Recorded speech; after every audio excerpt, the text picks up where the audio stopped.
It wasn't just that comment. It was also his comment on Friday where he says that the deployment hadn't gone on long enough. Right. By the way, you know, what he said there when he said that we've had deployments that are longer than this, that's simply not true. The aircraft carriers that are being deployed right now in this administration are hitting record-breaking deployments. Aircraft carriers are only supposed to be deployed for 6 to 7 months at a time, and they're now floating out there for 9 to 12 months. And a lot of this has to do with the fact, as you mentioned, there has been somewhat of a lack of strategy and not an understanding of what the end state is, what is the mission. And that is something that consistently came up when I spoke to a lot of these families. You know, I simply wanted to know, what is it like to be on a ship that hit a modern day record 208 days at sea with no port calls? I mean, that's got to be tough.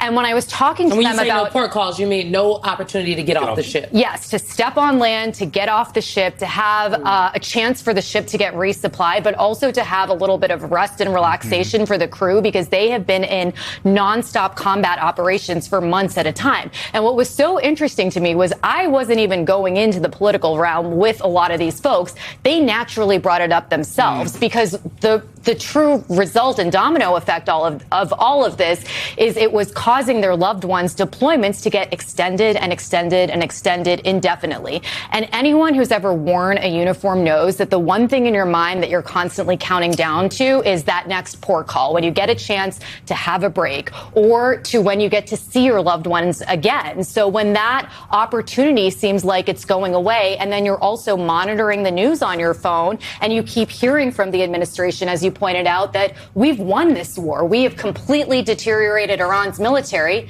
then why are we still floating around out there, you know? And then on the flip side of that, we're also hearing we can impose this naval blockade on the Strait of Hormuz indefinitely. Well, if we're going to impose it indefinitely, that's going to involve the Navy, which involves people and $22 billion aircraft carriers, right? These are limited resources. They're not an unlimited supply.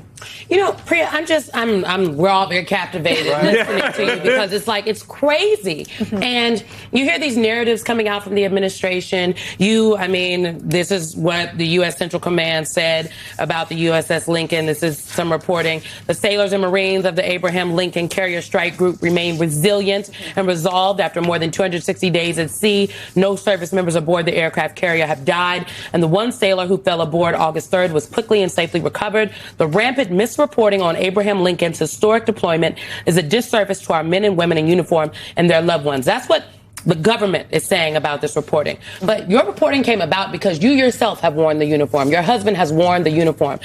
Can you just tell us a little bit more about what you said in terms of these conversations that you have had with some of these families? Because your reporting has been excellent. But for the people at home that probably haven't read it all, give them a little taste of how insane and crazy this statement from U.S. Central Command is. Yeah, I think what's been so sad to me over the course of the past few days is when you're seeing some of these social message or social media posts from a lot of the political appointees who are in charge of our military, including the acting Secretary of the Navy and the chief spokesperson of the Pentagon, and also obviously our Secretary of Defense, is when they're saying that essentially we made all of this up. And no, the president said, these families are not concerned. Well, these were real families that I spoke to, and some of them had the courage to even speak on camera when they were terrified to do so because they were afraid that their loved ones would get retaliated on the ship. And what they told me about were food shortages, a lack of basic hygienic supplies like toothpaste, deodorant, and soap. Yes, their loved ones standing in line for 1 to 2 hours to get to the ship's store.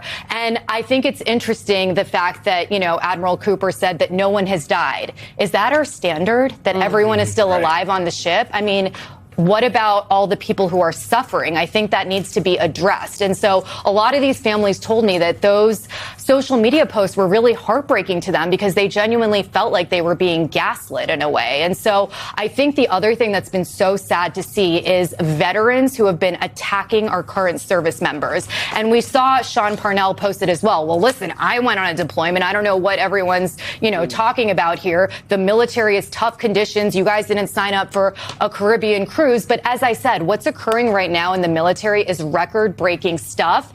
And what happened, which caused this whole supply chain issue, was that Bahrain, which is the Navy's Fifth Fleet Logistical Center, got bombed by the Iranians. I mean, the missiles hit that port. I thought they didn't have the capacity to do that. Well, and I thought we defeated them, right? But no, I mean, so Bahrain essentially got blown up. We had to pivot to another military base in the middle of the Indian Ocean that was 2,200 miles away from where the aircraft carrier was. And then you add into the fact that we have no port calls, and that is what caused all of this. So again, what was supposed to be a few weeks mission where they didn't necessarily have to calculate all these potential issues that could happen that was going to affect the real human beings on the ship who are working 12 to 14-hour days every single day conducting combat operations. This is what happens as a result of that.